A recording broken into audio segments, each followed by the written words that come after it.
Welcome to InsideIR, a podcast series by Herbert Smith Freehills that explores the latest developments in the Australian industrial relations landscape.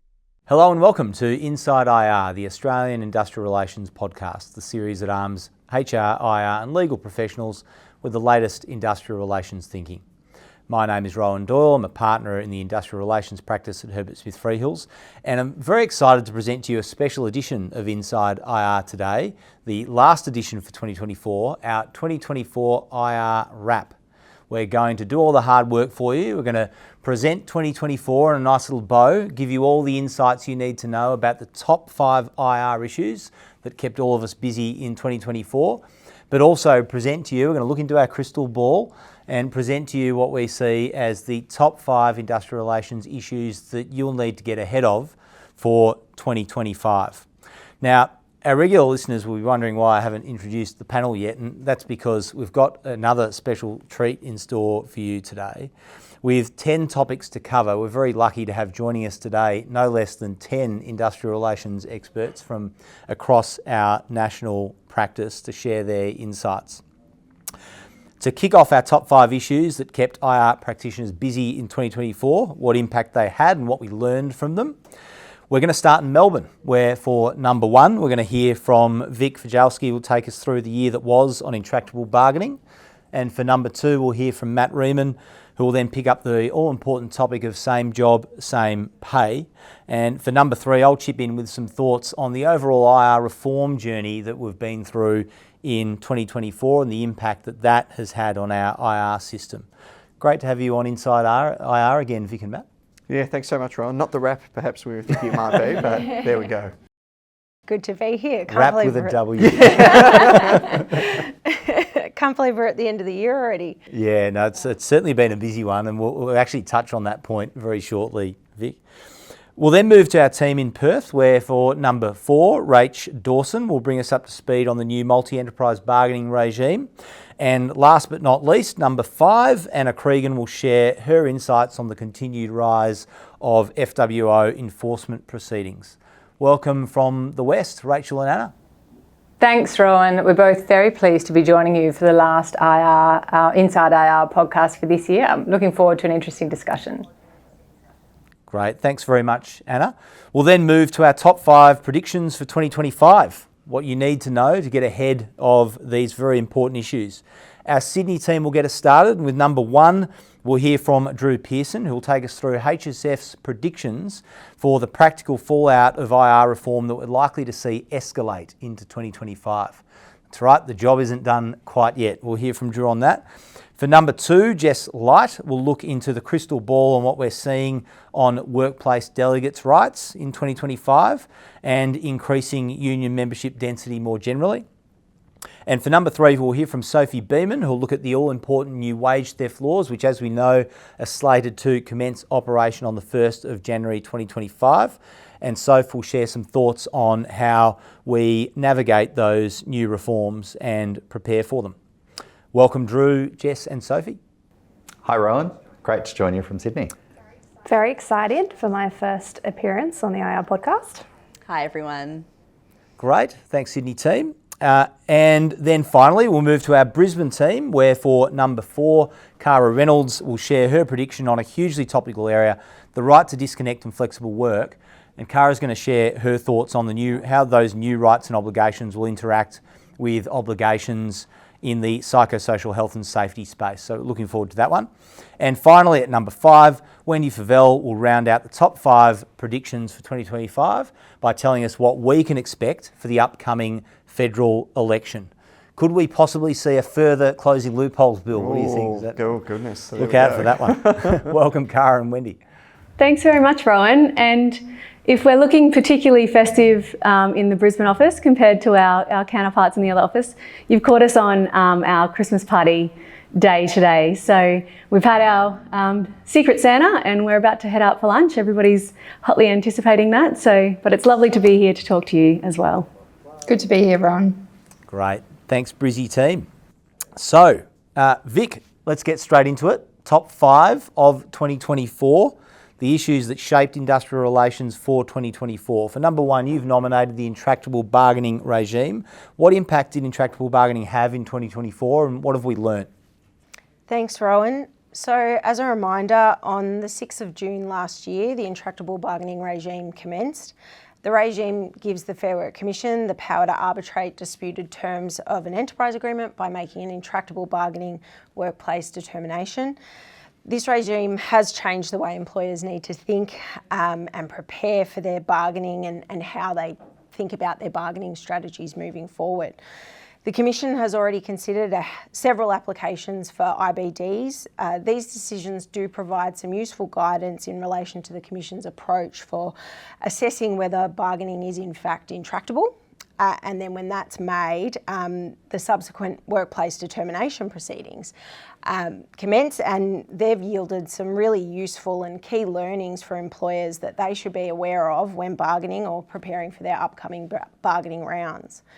I will start with a brief update in relation to some key cases that we've covered in previous podcasts. So the first workplace determination was issued by the Commission in the Cleanaway Wollongong matter in September this year. As we know, the Fair Work Commission's decision in relation to agreed terms in the FRV matter was the subject of a judicial review application. That was listed before the full court in August, and we are now eagerly awaiting the Federal Court's decision in that matter. In Network Aviation, a decision was issued in July dealing with the preliminary issue of agreed terms, with the workplace determination proceedings still to be determined. So more applications have been made, many more have been made and withdrawn, or at least threatened. So it just shows that these new powers are having an impact on conduct at the bargaining table and incentivising parties to reach an agreement. So in episode 21 of InsideIR, we covered in detail the tips and the traps for employers in navigating these new powers. It's worth taking a look at that episode if you haven't already, as it explains what employers need to do differently in bargaining planning and execution. However, I appreciate many of you will be short of time at this time of year, so the very brief wrap-up version is as follows. First, don't underestimate the significant bargaining process and the work required before an IBD can be made. 9 months of bargaining, 9 months post-nominal expiry of an agreement with a minimum of 9 months of bargaining is a long period of time in bargaining. It's critical that employers use that time to position themselves for a potential IBD application. Second, remember the no less favourable requirement, which we have discussed in multiple episodes. Don't get me started. That is, the Commission must not include terms that are less favourable to employees and any unions than the existing terms and conditions in their current enterprise agreement. However, there are exceptions to this requirement, which employers may need to try and leverage, including if terms are agreed between the bargaining representatives, they will be agreed terms for the purposes of the workplace determination and may be less favourable. The Commission cannot impose compulsory arbitration on a party in a workplace determination if they do not consent. That's regardless of whether a current dispute resolution term in an enterprise agreement provides for compulsory arbitration. The no less favourable requirement applies to employees to which the current enterprise agreement applies, meaning that it may be possible to convince the Commission to grandfather existing provisions for current employees and provide different terms for future employees. Third, agreed terms will automatically go into any intractable bargaining workplace determination. So ensure any concessions involve a quid pro quo. Be careful about inadvertently agreeing to certain terms. Mere statements that nothing is agreed until the overall package is agreed may not be effective unless that truly reflects the position of parties. The Commission will look behind these types of statements and examine the reality of negotiations and the deals that have been put on the table and to ballot in determining what has been agreed between the parties. Fourth, have a sound justification for any claims or changes in positions. It's unlikely that the Commission will find it in employers' favour on certain claims unless they have a sound justification for them. Employers also need to exercise caution in changing their positions or putting an agreement to vote. For example, the Commission may consider that pay rates contained in a previously rejected offer demonstrate that the company had financial capacity to pay those rates. Back pay claims are also likely to be a big ticket item for unions, given the significant length of time it will take to reach a workplace determination proceeding. Employers should therefore be cognisant that if they are responsible for any delays in bargaining, there is a high risk that the Commission may order back pay by the time you're in those workplace determination proceedings. Fifth and finally, invest in employee engagement. So the best way for employers to maintain control over the bargaining process is to convince employees to vote up a deal.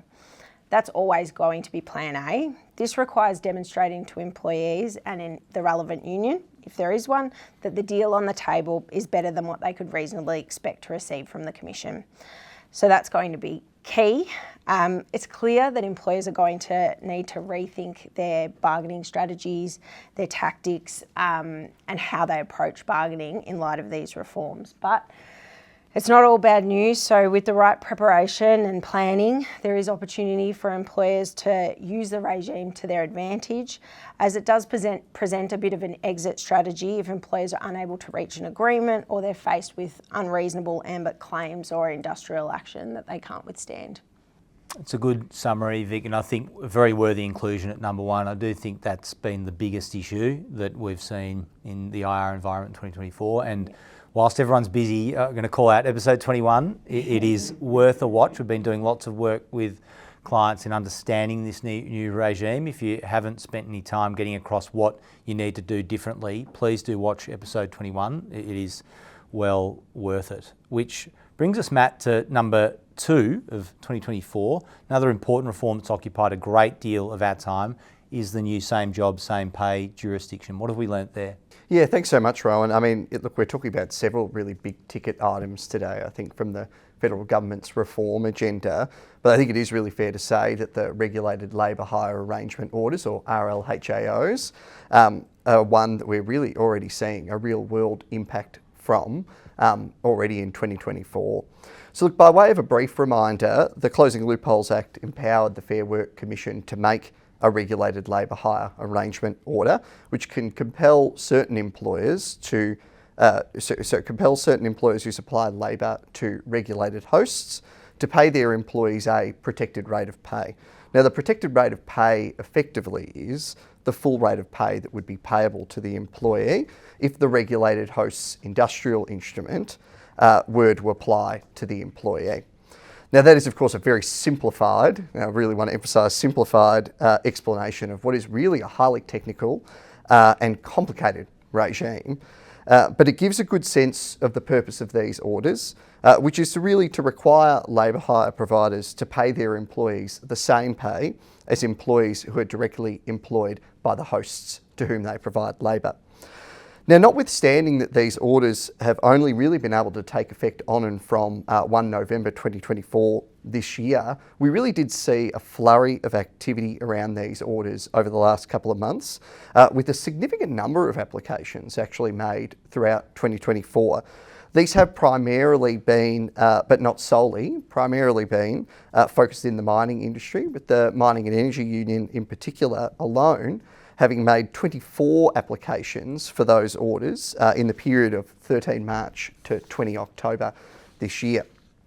Now, we've seen a small number of these, interestingly enough, withdrawn before the order is made or before there's any substantive hearing of the matter because of an agreement reached between the applicant union, the labour hire provider and the host employer, for the host employer to instead directly employ the employees who would be subject to that order. That was certainly the case in respect of the MEU's application regarding Thiess at the Mount Pleasant mine in New South Wales. Outside of those sort of exceptions, broadly speaking, the trend that we saw in the applications across 2024 has really been for employers to consent to the making of these orders when an application has been brought to the Commission. This means that many of those sort of highly technical provisions that obviously interest us IR lawyers quite a fair bit haven't really had the chance or the opportunity to have been tested as yet before the Commission. Now, in most instances, for those that actually are being made and going through to hearing and so on, what we are seeing is that there is another trend, which is for employers to really not even have their perspective on these applications heard at all, with many of them choosing not to file any materials or any submissions. And accordingly, we've then seen little to no consideration from the Fair Work Commission about whether it is satisfied that it is fair and reasonable in all the circumstances to make the order, a really key aspect of the regime, because it can only consider that when it has submissions made to it on that particular point. Now, there could be many reasons why it is that we've seen employers effectively choose not to contest these applications. But what we have observed is that where the unions have brought these applications over the last few months, they have for the most part been very strategic about which host employers and labour hire providers they've been making these applications against.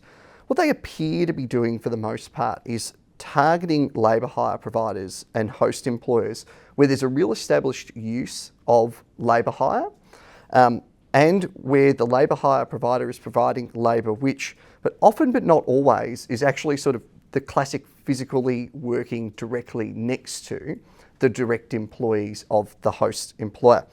So this has meant that the applications that we've seen been made haven't really needed to touch on a lot of these more sort of technical or complicated parts of the regime, and importantly hasn't touched on the exclusion that we're the most interested about, which is where the Fair Work Commission cannot make a regulated labour hire arrangement order unless it is satisfied that the performance of the work that will be subject to the order is not for the provision of a service rather than the supply of labour.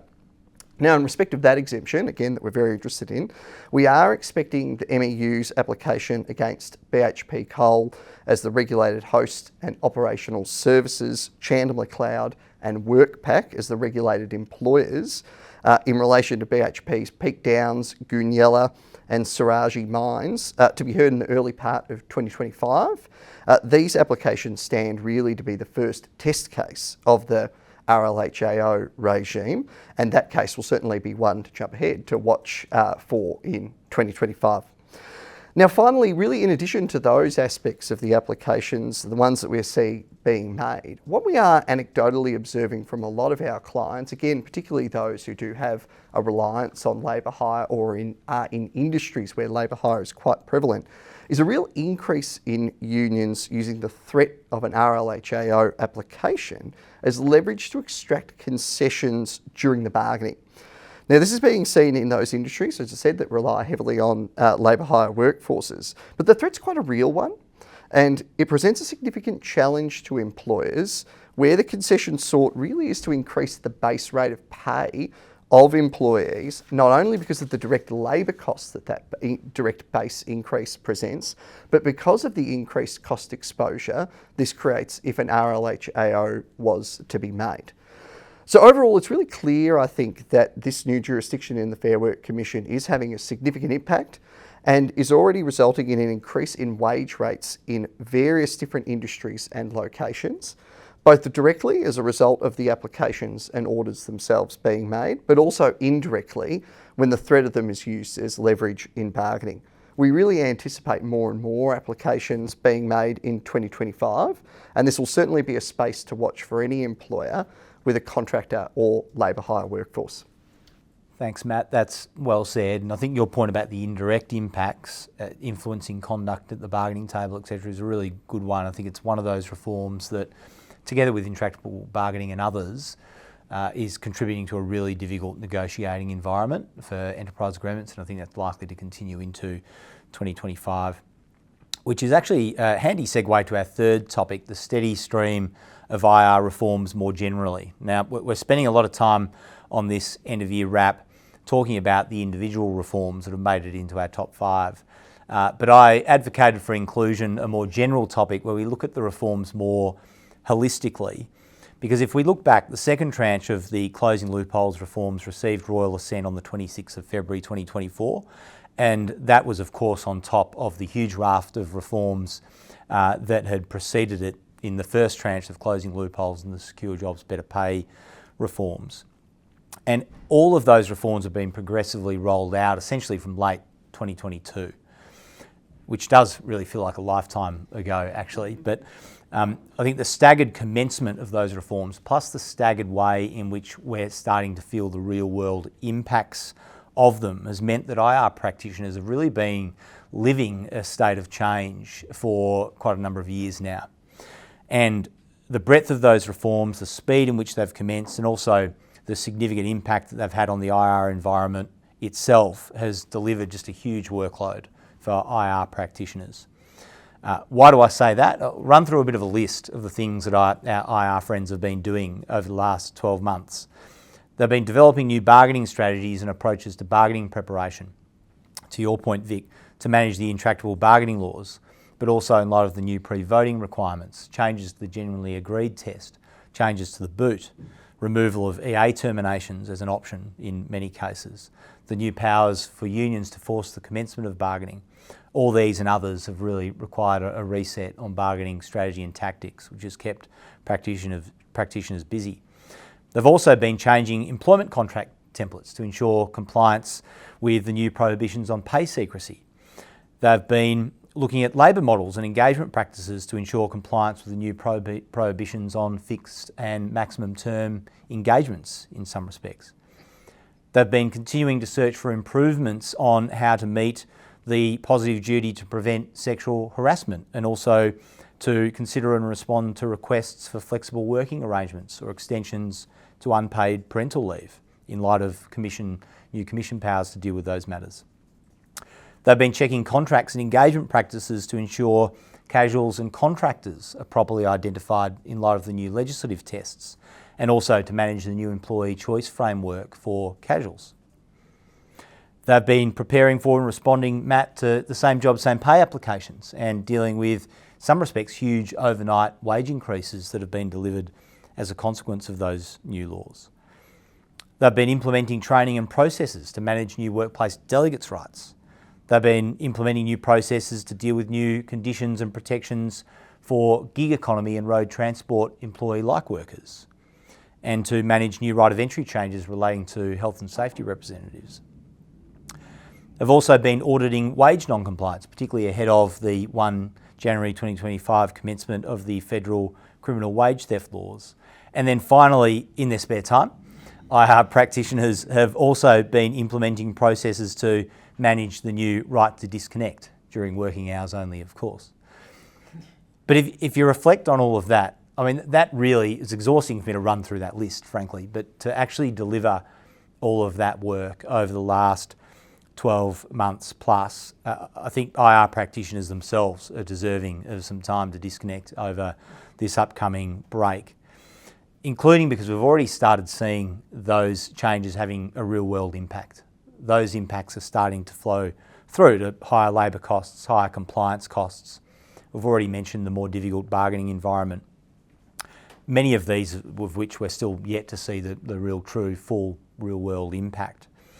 And it shouldn't be underestimated how difficult it is to stay on top of all these reforms, but then implement those changes in the business. On top of all of that, I think the bottom line impact is actually quite significant. So I think IR practitioners have been probably feeling a little bit of increased pressure from the business as a consequence of all of that to deliver these changes, manage these reforms in a manner that minimises that bottom line impact. So in light of all of that, for item number 4 on our top 5 list of IR issues in 2024, sorry, I should say it's item number 3, I'm getting ahead of myself there. I'm calling out the huge amount of change, but importantly calling out and showing my gratitude and respect for our IR colleagues across the country for the huge amount of work that they've done in implementing these changes. It's certainly seen by us, it's valued, it's appreciated, and really do hope you get some time to disconnect and recharge over 2024, because as we'll hear shortly, the job's not quite done yet. We'll see a lot more of this work needing to continue into 2025, which is actually a handy segue to Drew, who's going to tell us a little bit more about that when we look ahead to 2025 shortly. Speaking of the steady stream of reforms, we also saw our first contested multi-enterprise bargaining application, and Rachel, that's made its way to number 4 of our top 5 list for 2024. How has that reform shaped 2024 and what have we learnt from it? Thanks very much, Rohan. Well, I think it's fair to say when the Secure Job Better Pay reforms were first announced, the multi-employer bargaining regime caused some of the most alarm for many people, and understandably so, with the prospect of being compelled to bargain with your competitors or compelled to engage in site-wide bargaining or bargaining across the supply chain, with the prospect of industrial action occurring across the parties, and potentially, if agreement can't be reached, the terms of the multi-employer enterprise agreement being set by the Fair Work Commission via the IBD regime. In 2024, we saw the first and so far only contested SIR made by the Fair Work Commission in the matter of EPSMA and Delta Coal, Whitehaven Coal, Peabody Energy and Ulan Coal. Now, ultimately, 3 of those employers were included in the order that was made by the Commission compelling them to bargain together. That is being challenged in front of the Federal Court at the moment via a judicial review application. The fact that that's the only contested application we've seen so far over the 18 months that this regime has been in place has prompted some commentators, and including the President of the Fair Work Commission, to comment that perhaps that alarm was overstated, overblown. But I think arguably what we're seeing is a very strategic approach to this regime from the union, including by waiting to leverage the findings of the full bench in the EPSMA matter, and particularly given that full bench matter arguably set the threshold for the key and most contentious requirements that the Commission must be satisfied of to make one of these orders quite low. So that is that the employers in the application must have reasonably comparable operations and business activities and clearly identifiable common interests, and it must not be contrary to the public interest to make the CR. Now, it's important to note that those prerequisites are presumed to have been met unless proven otherwise for employers who have 50 or more employees within their corporate group. So I think the key takeaway from that full bench decision is that where the employers that are named in the application are operating in the same geographical area, so perhaps the same state, they are in the same industry, they have broadly similar operations, and they're under the same statutory regimes, it appears it will be quite difficult to meet that and overturn that presumption. Now, as I said, it's in front of the Federal Court for judicial review at the moment, so I won't say anything more about that case at this stage, but watch this space for 2025. And putting the developing case law to one side, it's difficult to see why the unions would not use this regime if they assess that it's in their best interests. And there's various aspects of this regime that you would think are very much in their best interests. It's broadly available, other than the limited exception for the construction and building industry, or if they have less than 20 employees in the group. It arguably presents efficiencies for the union, one bargaining round that can capture a number of employers, or start with a small number of employers and rope in other employers once you've got the agreement in place. Provides the union arguably with quite a lot of leverage during bargaining if industrial action can occur across all of the parties. It also can assist in achieving same job, same pay objectives, and it gives the union timing, control over the timing of the vote that just isn't available to them in the existing regime. So key takeaway, there's good reason for this to stay on everybody's radar and form part of workplace strategy planning and planning as to what your business will do if it finds itself named in one of these applications. And that's important planning for everybody to do, regardless of whether you've already got enterprise agreements in your business or not. And that is because there is some protection from this regime if you have an interim enterprise agreement in place. But as soon as you reach that term, that protection no longer exists unless you have written agreement with the union that you'll bargain for a single enterprise agreement. And of course, if you don't have enterprise agreements in place at all, no such protection. So that is why we've listed this as number 4 of our top 5. And I'm now going to hand over to you, Anna, to round us out with the number 5 for underpayment penalty proceedings. Thanks, Rachel. I'm sure you'd agree, and I'm sure all of our listeners would also, that it is hard to believe that it's almost a year ago now that the Federal Court delivered its decision in the Fair Work Ombudsman's prosecution of ComSec and CBA. You'll probably recall that involved a prosecution of ComSec and CBA in respect of underpayments connected with breaches of enterprise agreements and individual flexibility agreements that sat on top of those enterprise agreements over about 7,500 employees, or 7,400 or thereabouts, to a value of about $16 million. But this matter drew attention when the decision was delivered by the Federal Court, because it was the highest penalty that was ever awarded in an underpayment matter. The penalty that was awarded was around 10.3 mil. So it was significant here, in large part also because this involved a case where this employer did everything that we would tell a client to do. They self-reported, they cooperated fully with the Fair Work Ombudsman, they fully remediated the underpayments, and they took a number of steps in doing so that were said to be employee favourable. But irrespective, they were prosecuted and they received a fairly critical judgment from that single member of the Federal Court. So what we see there is a more of the same really from the Ombudsman, a clear indication that prosecution is a favoured method of enforcement action, and that is borne out in their KPIs, which indicate that the number of prosecutions they're expected to achieve each year is higher than the number of enforceable undertakings they're expected to agree. And is certainly consistent with what we're seeing. We are seeing an activated Fair Work Ombudsman with a clear eye to the rigorous investigation of underpayment issues and the potential to prosecute those. Some other updates that are probably worth noting in relation to the Ombudsman. In September last year, we obviously had a new Fair Work Ombudsman, Anna Booth, appointed. She has made comments which are relevant to our client base, in particular noting the expectation that large corporations will get payroll right and that they will apply their resources to ensure that happens. And noting also the important role of boards in payroll compliance.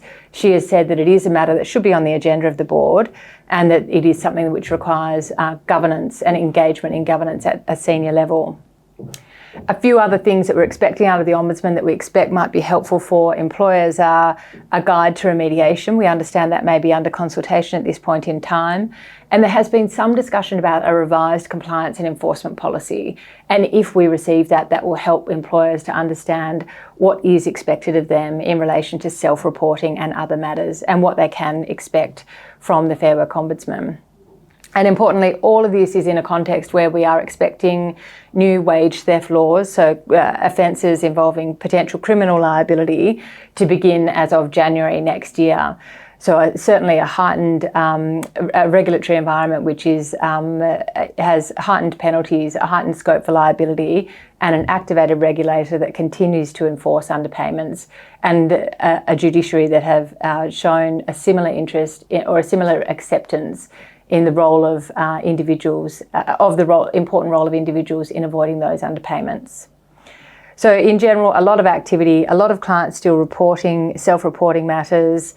Where they do, where we see this, you can expect to see an investigation by the FOI, or at least some level of inquiry from the Fair Work Ombudsman. There have been very few cases where we've seen no interest at all from the Ombudsman, and invariably over time that has led to some form of enforcement action or further regulatory engagement. Thanks very much, Anna and Rachel. I mean, it's just been such a huge year. Intractable bargaining, same job, same pay, FWO enforcement, multi-enterprise bargaining, and the various other steady stream of IR reforms we've all had to deal with. It's been a huge year and a reminder why all of us probably need a nice little break at the end of it. What is clear in light of the combined impact of these reforms, though, and a theme you would have picked up in what we've covered so far, is that the same old strategies and tactics just aren't going to work anymore, particularly in the enterprise bargaining space. So it does require a completely different approach. Speaking of which, that brings us to the work that we need to do to get ready for 2025. What's coming down the line? What are HSF's predictions on the areas that are going to keep all of us busy in 2025, and what impact will they have? What do we need to do to get our respective businesses ready for them? Drew, a very worthy inclusion at number one of our 2025 IR predictions is that we'll continue to see the ever-building snowball of the practical fallout of these IR reforms. We sure will. Thanks, Rohan. And there are three aspects of that practical fallout that I'd like to touch on for our first prediction of 2025. That's the practical fallout of the bargaining reforms, the continuing impact of same job, same pay orders, and the ongoing fallout from the CFMEU administration.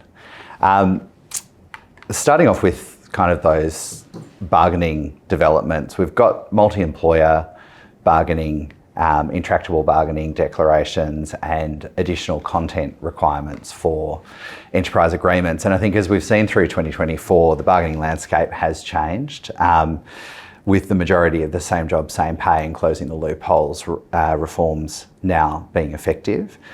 On the process front, it really is those multi-employer bargaining processes and intractable bargaining declarations that have shifted the dial on process. In the content land, there's obviously a bunch of reforms, but the key ones are really around the right to disconnect and workplace delegate rights. That are the things that employers are having to grapple with as bargaining continues. All of these reforms collectively, both process and content, are going to reduce the bargaining power that employers have and increase the levers available to employees and unions to progress bargaining.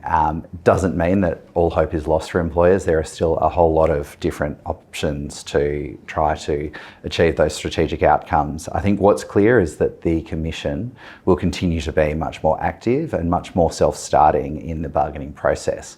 So if we jump straight to the impact on the bargaining process of the reforms, we really are seeing the unions and employees using these new levers to compel employers to the bargaining table and also to drive their particular interests. As Rachel has discussed earlier in today's podcast, the multi-employer bargaining space is one that we expect to continue to see the unions drive change across industries. Intractable bargaining is something that I think we all expected unions and employees to have the upper hand in. I think as Vic has discussed today as well, employers are using intractable bargaining as a way to drive forward their own bargaining mandates. The interesting development in that IDB space is really that it's been a fairly even spread of applications from both employers and unions and employees. So we'll see that as a continuing way for parties to seek to force bargaining outcomes. What's clear is that employee engagement remains key to any bargaining strategy. The ability to get employees to vote, short of an IDB, is really the only way to get out of bargaining. Multi-employer bargaining processes bring their own challenges. Obviously, it is a arrangement that needs to consider the industry more broadly. We're seeing it where unions are using it as a way to try and achieve change that they've been unable to stop, particularly in the public transport space, where we see the unions attempting to essentially renationalise their industrial arrangements across entire transport networks. Multi-employer bargaining, of course, brings additional complexity to the table. Not only are organisations bargaining with their employees and unions, but they're also bargaining alongside their competitors. That brings into play a whole lot of additional technical issues that need to be worked through, competition and other competitive secrets that need to be protected. And that is something that I think we will continue to see as more and more multi-employer bargaining regimes or campaigns are driven by the unions. I think strategic choices in IDB processes will be a real key thing to keep on the bargaining strategy for employers as you work through preparation into the actual bargaining process itself. It's really about where is that bottom line, how do you know that you've got there, and then how do you actually explain that to the Fair Work Commission as the independent third party who needs to consider the competing bottom lines of the parties in bargaining. I think moving across to the content space in bargaining, it's another practical fallout that we have seen from these reforms. And there's two key areas that we were going to touch on today. The first is the delegate rights, which we'll come back to in a little bit more detail with Jess, and the right to disconnect. Now, both of these are issues that are going to come up as you're finalising the content of enterprise agreements.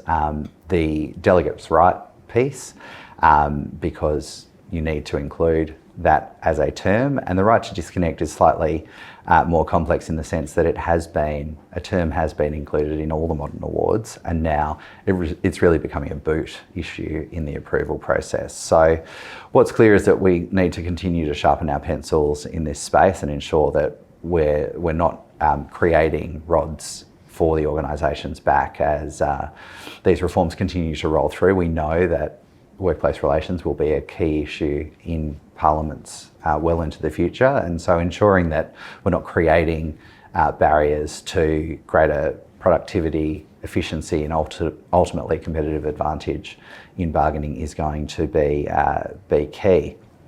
I think one of the biggest pieces of the entire government's reform has been the same job, same pay space, and really what this has meant is that employers need to consider their workforce strategies overall.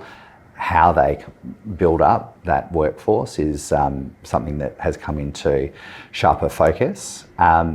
Obviously, towards the back end of this year, we've seen applications start rolling through the Commission. There have been a real kind of focus on the coal mining industry and the aviation industry in this space. As you'd expect, the response has been mixed. Some employers have consented to applications, others are opposing them, and I think as we work through the next couple of months and into 2025, we will really start to see what these laws will impact going forward. I think we can expect to see unions like the MEU to continue forging their strategies through this space. Just in the black coal mining industry, the MEU's made about 46 applications and across 24 coal mines in New South Wales and Queensland. So, we are really seeing that as the starting point for the impact of these laws as we head into 2025. I think the decisions being made by organisations continue to depend on their specific operating requirements, the knowns and unknowns that they are dealing with. And I think overall what we can expect to see is a greater nuance in approach to the use of labour hire as part of that overall workforce demographic. I think what we can't kind of undersell is the legitimacy of labour hire as a source of labour in the modern workplace. And so we can see the strategies rolling out across different organisations where some are moving to outsource more of their operations to labour hire, others are moving to insource, and then of course there's a whole kind of majority of people somewhere in between those two, depending on just exactly what they're trying to achieve from a workforce strategy perspective. I think the final point, and it's something that kind of is scattered throughout the workplace complex at the moment is just the need to ensure compliance. We have moved into a phase of greater focus on compliance with workplace laws, and the impact of same job, same pay orders will continue to be an area that needs to be focused on. The final point that I wanted to touch on today was just the impact of the CFMEU on the overall industrial landscape. Since the joint investigation by the AFR, the SMH and the Age into the CFMEU, which resulted in the federal government's decision to implement kind of laws with bipartisan support that have enabled them to place the CFMEU into administration for a period of up to 5 years. We will continue to see the impact of that reverberate across both the industries in which the CFMEU operates and I think beyond. The CFMEU, of course, has not taken this lying down. They have instituted a constitutional challenge which will be heard in mid-December. I think regardless of the outcome of that challenge, there will be an impact on 2025 as the union continues to seek to respond to the investigation itself and the government's decision to place it into administration. To the extent that those laws are upheld and held as being constitutionally valid, it will impede the CFMEU's ability to participate in the way that it ordinarily would in the next federal election, which we know is coming in 2025. So I think an area to continue to focus on as we head into 2025 is just union conduct, the ways that unions manage themselves and their compliance with workplace laws themselves.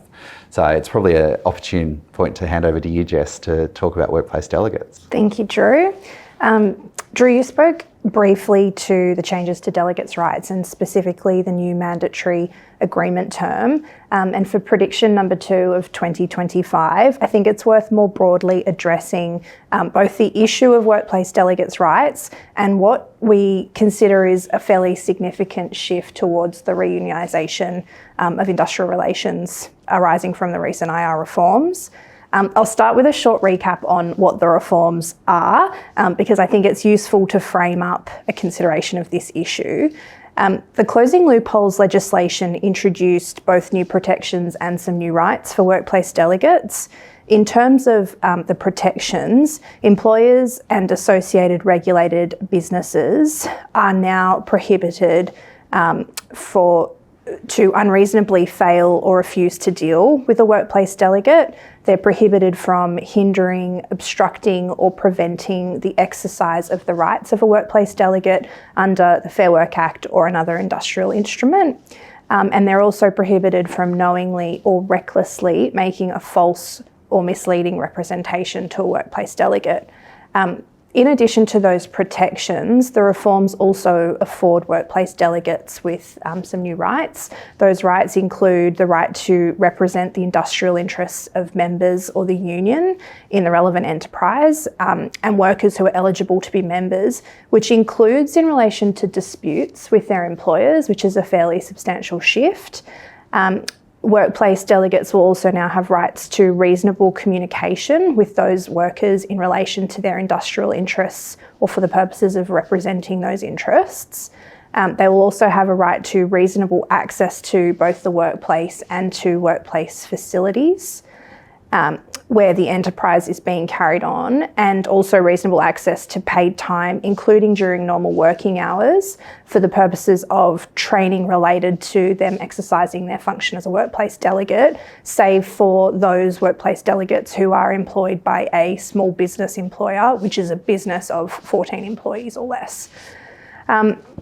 One thing that I think is really important about these changes, and something that I think is a fairly substantial area to look out for in 2025, is that the Act provides fairly limited guidance to assist employers with how far these provisions go, how they will work in practice, and particularly in relation to how that test of reasonableness will apply in disputes over these protections or rights. The test of reasonableness around the requirements to engage or deal with workplace delegates, as well as what constitutes reasonable communication for the purposes of the Fair Work Act is likely to be extremely fact-specific. And where the reasonableness of a particular approach is disputed, I can certainly see that the Commission or a court will need to weigh up factors like the nature of the particular enterprise where the delegate is working, the particular right that they are seeking to exercise, and the manner in which that right is being exercised, all of which, as I've said, are likely to be very fact-specific and relevant to the specific context in which the workplace delegate is seeking to exercise that right. I think a really great example of this, which highlights some of the potential areas that may be problematic for employers, is what constitutes reasonable communication in the context of the workplace delegate's right to communication with union members or prospective members in relation to their industrial interest. For a smaller employer who is based at a single site with a small number of employees, it may not be reasonable communication for the workplace delegate to have access to a designated notice board or access to a mailing list or the capacity to hold a town hall online, those sorts of things. But when you compare that to the context of a larger employer whose employees may well be located at disparate sites or whose workforce work on rotating shifts, for example, so there are circumstances where not all employees are present on site at a particular time, employers might need to look more broadly at what constitutes reasonable communication. And that may well mean facilitating access to online forums for the delegate to speak to the membership, access to a mailing list, or thinking outside the box in terms of how the delegate can best communicate with prospective members at the workplace. Given these considerations are likely to be very fact-specific to particular employers, I think one practical fallout that we expect to see is the need for employers to set very clear boundaries very quickly about what constitutes reasonable communication or reasonable access for the purposes of their specific business or their specific enterprise, and to proactively communicate about what those boundaries are in a very clear way with workplace delegates as a means of trying to limit the disputation that might exist in the area. Another fairly significant practical fallout, I think, of these reforms is that employers will now be in the realms of workplace delegates having the capacity to represent their members in relation to things like workplace consultation, workplace disputes, and other matters of that nature. And I think a fairly significant issue is that representation could now extend to things like performance management and other disciplinary processes where traditionally a delegate would only have had a right to appear as a support person rather than as a representative.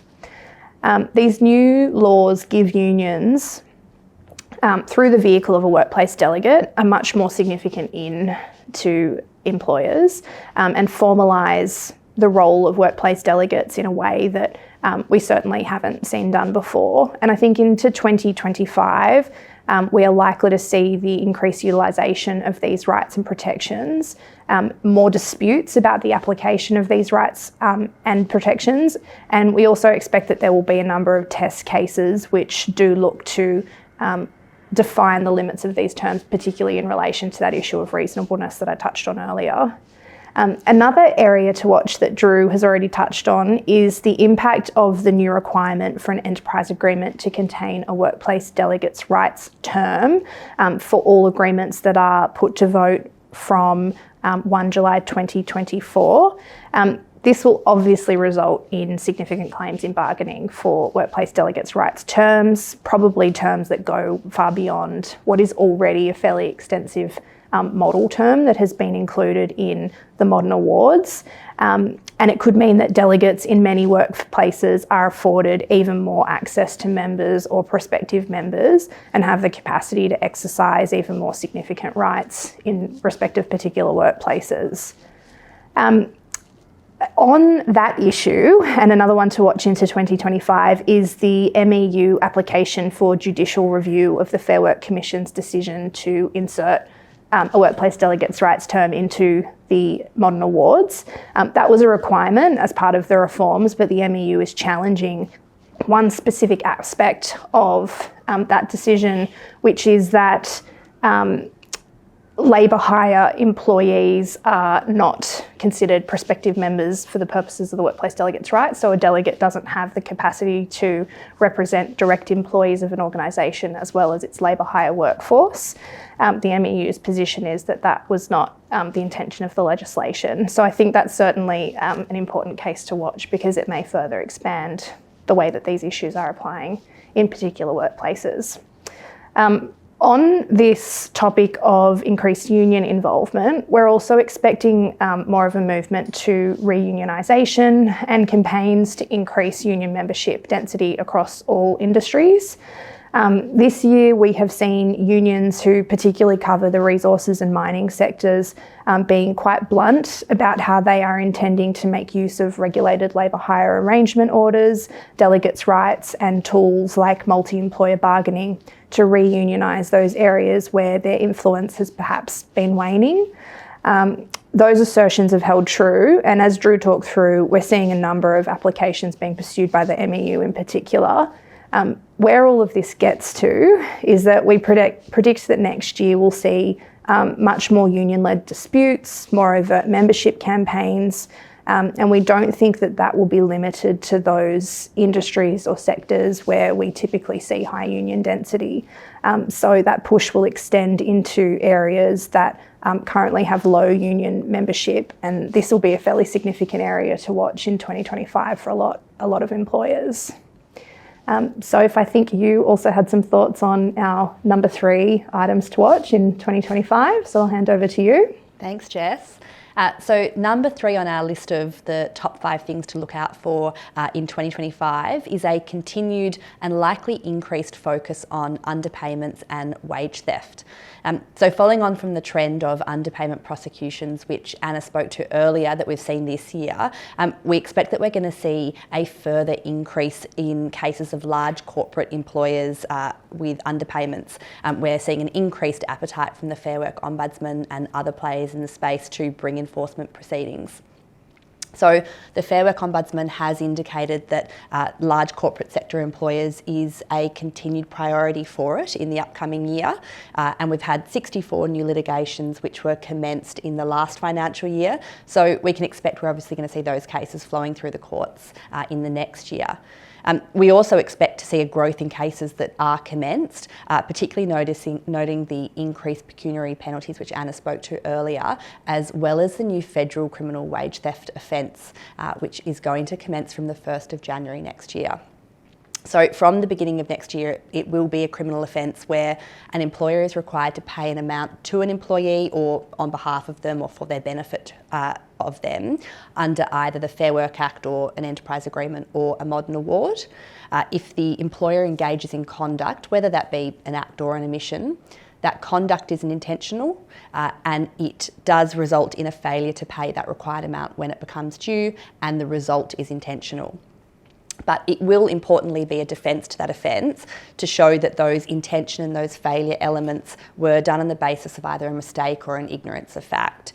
So I think directors can really obtain some comfort from that the legislative intent of these provisions is to really capture deliberate conduct only and not to punish employers for what are innocent mistakes.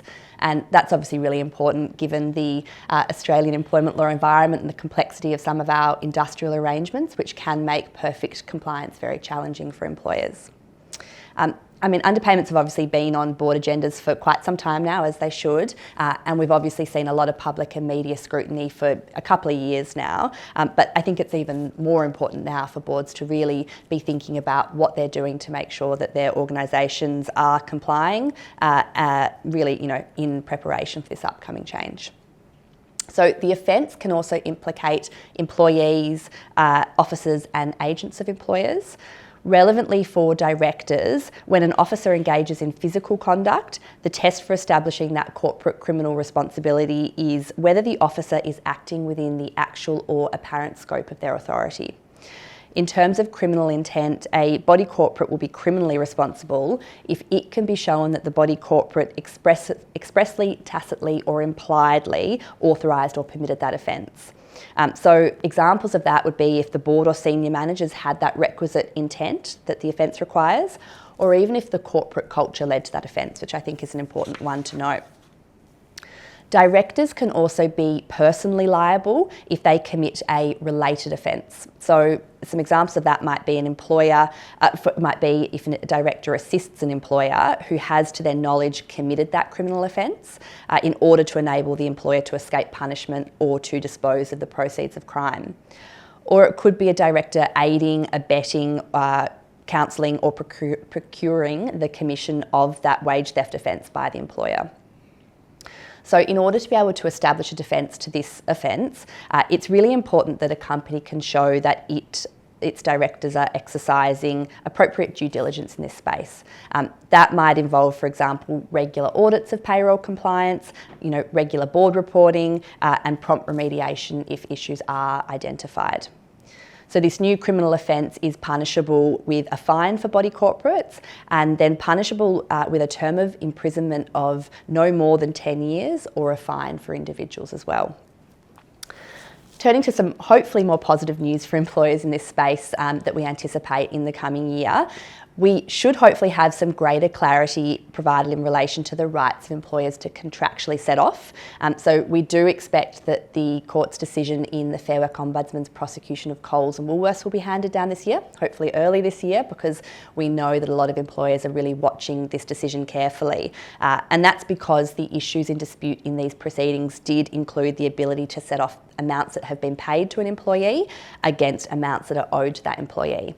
And that includes whether that approach is compliant with the requirement in Section 323 of the Fair Work Act to pay employees in full, at least monthly, whether that approach is subject to the common law close correlation of entitlements test, and whether that can be applied on a global basis on a kind of total remuneration clause, or whether it's limited to a pay period by pay period basis. So I know a lot of employers are really watching this space because it's an issue that they've had to grapple with when they've been undertaking remediation programs. We hope that the Fair Work Ombudsman might also update its compliance and enforcement policy and provide some greater guidance and clarity to employers in relation to when they're expected to self-report and how it's expected that they will undertake self-remediation programs.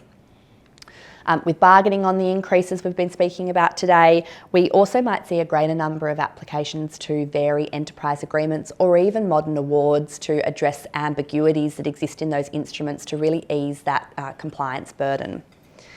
And then finally, another issue we might see cropping up in the next year is the exercise of the Fair Work Act's new right of entry powers in this space.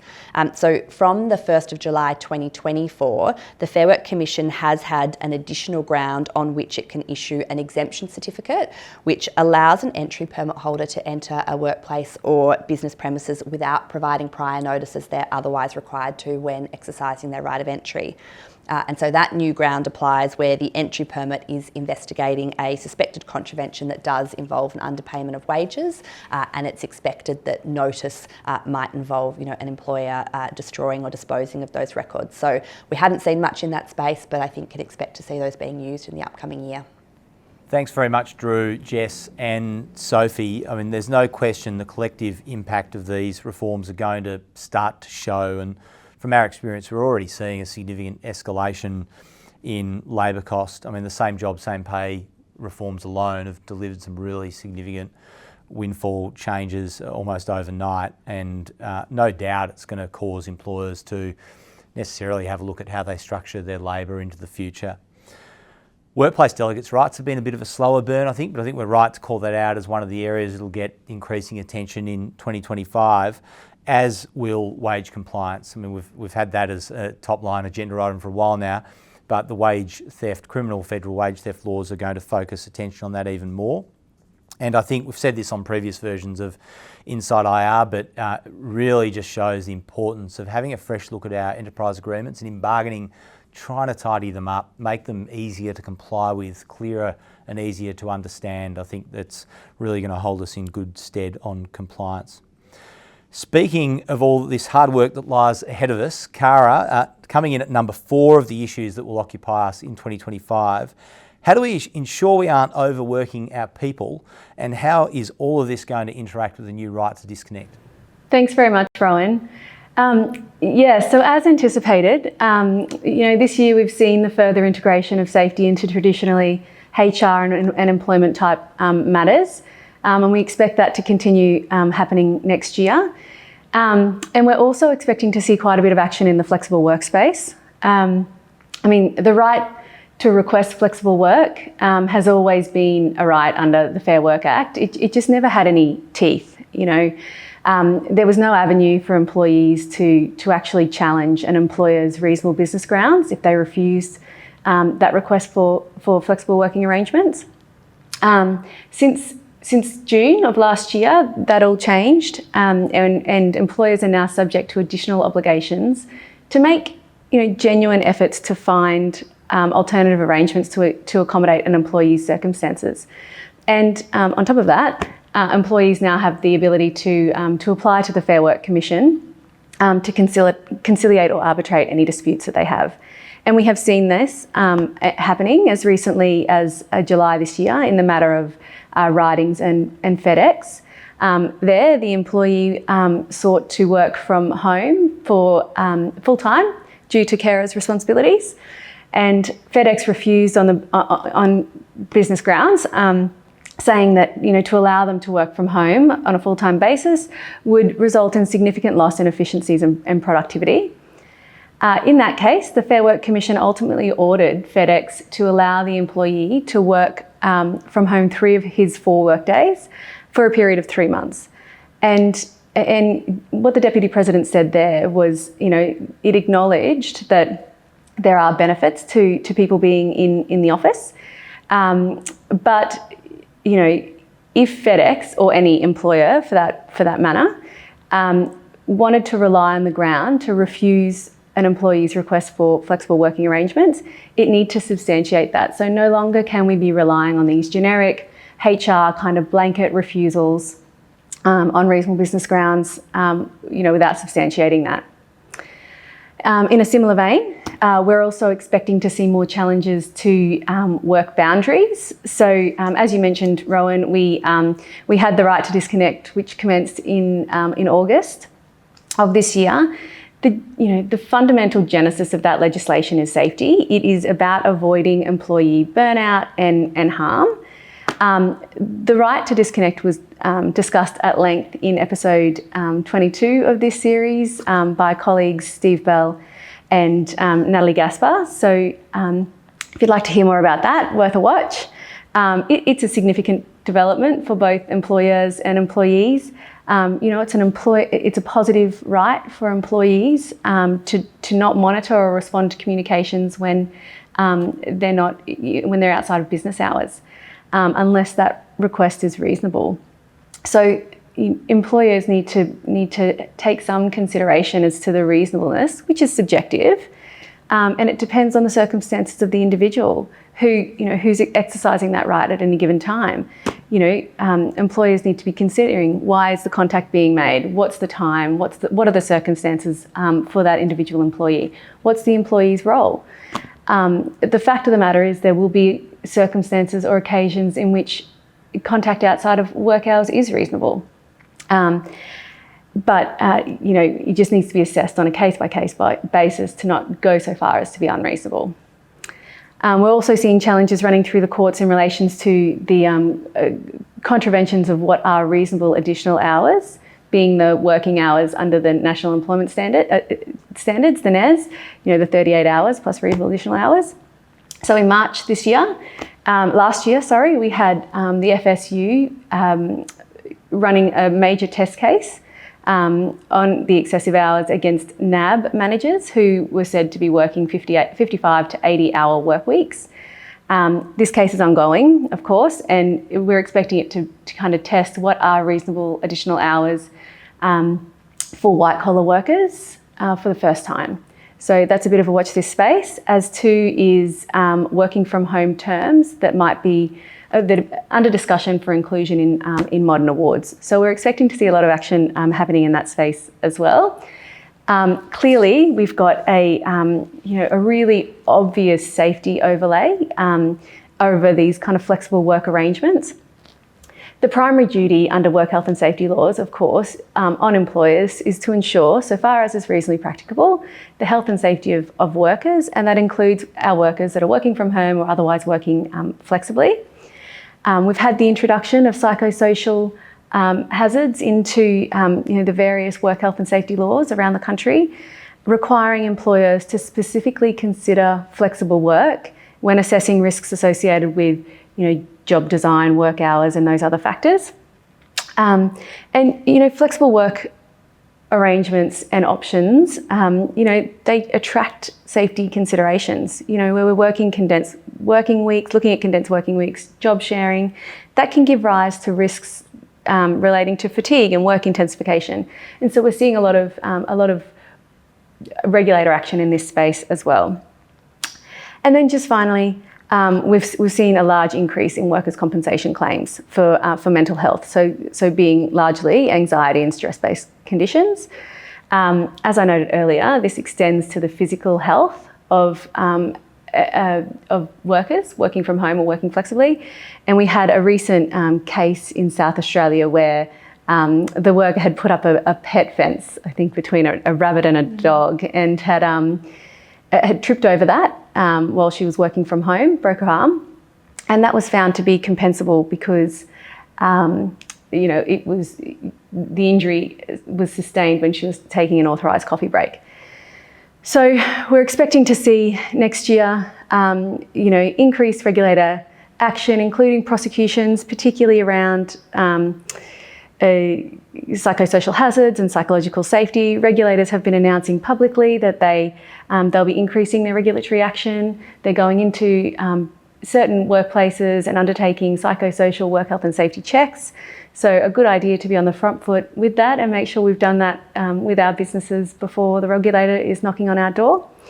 So flexible work, hot topic next year, and I think we'll see a further integration of safety into these traditionally HR and ER kind of matters. Thanks, Rohan. Over to you, Wendy. Thanks, Cara. Certainly very busy. From my point of view, I think what I'm looking at today is the federal election and what that is going to entail. So we've already had a change of government here in Queensland. We've had pretty swift reform in the Liberal government here now removing the BPICs that are enhanced terms and conditions for certain government-funded projects here. They are currently withdrawn. So very swift action in the first 100 days of that new government. But what are we going to see with the federal government? I think we're really watching this closely. The Liberal government, interestingly, Liberal Party have come out with their agenda, and they're really focused on what they say is the plan to get Australia back on track. So in relation to industrial relations, what they're pushing, what they're focusing on is small business in this. So trying to remove some of the red tape of running small business and what they call the complexity and hostility of Labor's IR agenda, which has put an unreasonable burden on business. Now we'll have to see to what extent, if Liberals do get in post next year's election, how far they're going to unravel Albanese's various laws that we've discussed today. But certainly, I think the party has already come out and said they're going to withdraw the right to disconnect that Cara just talked about. They're going to repeal the multi-employer bargaining regime. They're going to take the casual definition back to the original one that they had, which was far simpler and really focused around what was agreed at the time the casual employee was engaged. So that's kind of what a bit of a flavour is of what the Liberal Party are saying. The Labor Party, given how extensive their changes have been to date, are really focused on what they have already achieved in their first term. I think they've said there's a bit of planning that's going into the second term, but a lot of what Minister Watt has been speaking about is what his party has already achieved. We have over many years tracked the ALP's policy announcements, and the last kind of 50-page document that we took to the last election went through that, and I took out all of the things that we've already seen, and to be honest, there's not much left. Some of the things that are on the agenda are, for instance, labour hire licensing, having a national scheme. So Labor's still the state minister, that's all with the states at the moment, but the state ministers as of June were still saying we are committed to this, subject to funding. So are we going to see a national labour hire licensing scheme? Is it going to be on the agenda? They're certainly doing the work. As to whether that's going to come to fruition, we'll have to see.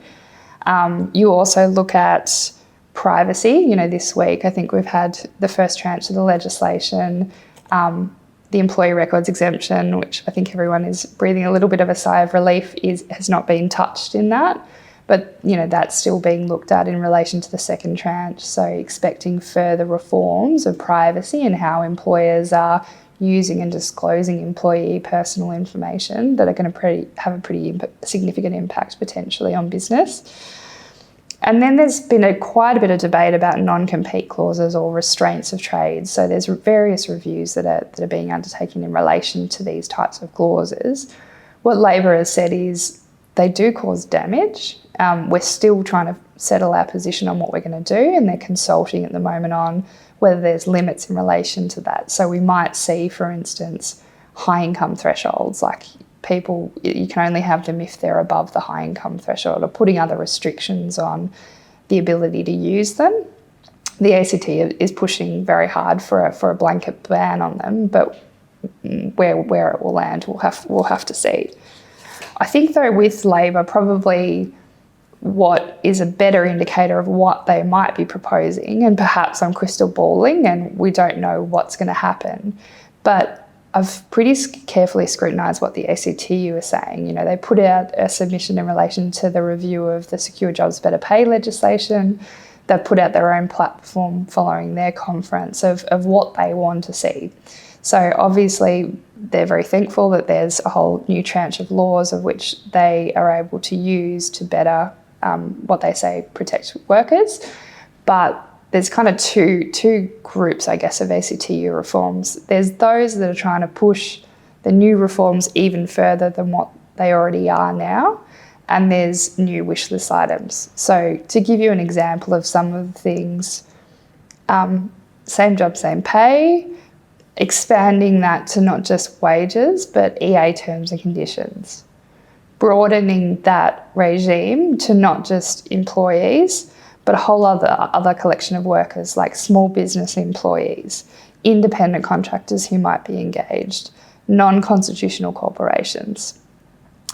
Then looking to multi-employer bargaining, for instance, they're proposing that if all parties genuinely agree to an authorisation, that it should be that authorisation can just go ahead and be obtained faster without the need to go through all of the tests that have to be met in relation to that regime.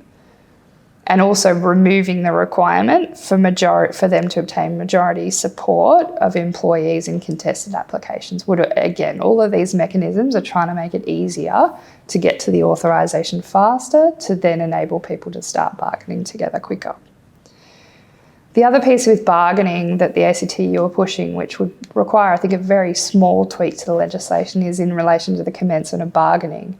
So we talked about before about unions can now initiate bargaining, but there's of course a limitation to that. It has to be within 5 years of the nominal expiry date of the last agreement. They're proposing to get rid of that, which would mean that unions could just commence bargaining regardless of when the last agreement expired, which of course would impact some employers who haven't bargained for some time.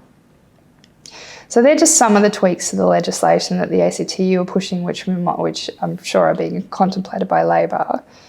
There's also other wish list items that are more substantive. So, increasing the casual loading, for instance, expanding the NES to employee-like workers, changing the redundancy provisions to more contemplate kind of automation-style job losses as a result of AI. Really, I think, Kara, you touched on this, flexible work arrangements, expanding the cohort of people who are currently limited, who can access that regime to all workers, and making it enforceable so that the only exception to that is if the employer can prove that there's unjustifiable hardship rather than reasonable business grounds to agreeing to such an arrangement. And they're also pushing for different types of leave. You know, there's still discussion about portable leave, although that's kind of on hold for now, and 10 days reproductive leave. So I think the ACTU agenda is a really helpful indication of where we might land if Labor is successful in a second term, but certainly we're watching this space in the coming months very carefully, reading everything that Minister Watt says to track the reforms as the policy announcements as they're made. It's early stages, but Rohan, hey, let's hope we all get harmonised long service leave for Christmas. It's still my hope, but we'll see how we go. Thanks so much, Wendy and Cara. I think one of the great joys of working in industrial relations is that it rarely stands still, the IR environment. And one of the great skills of IR practitioners is to make sure that we're forever scanning the horizon and being ready for reforms as they come down the line and being nimble enough to adjust our practices and approach to things. So those that are good at that will no doubt thrive over the next 5 to 10 years. So there we have it, our top 5 IR reflections of 2024 and top 5 IR predictions for the areas that will keep us all very busy in 2025. It has been a huge year from an industrial relations perspective for a whole range of reasons. Lots of sources of pressure for IR practitioners. We've got a cost of living crisis that's putting a lot of pressure on businesses to deliver wage increases, but in what is quite a difficult economic environment where there's a lot of pressure on the bottom line.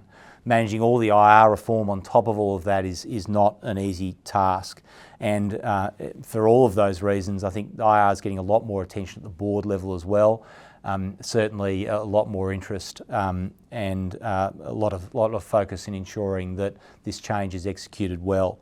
But there is a lot of upside and real competitive advantage for those that implement the reforms well and look at adjusting their approaches. So for that, look at our previous episodes of InsideIR. But it means that we're looking into what's going to be another busy 2025. So from all of us at HSF, a big thank you for your support of InsideIR and the HSF industrial relations practice generally over 2024. We hope you all have a relaxing, happy, safe Christmas and New Year's break, an opportunity to catch up with friends and family and to rest and recharge for what's going to be another big 2025 in IR. So thank you again, and we look forward to seeing you on InsideIR in 2025.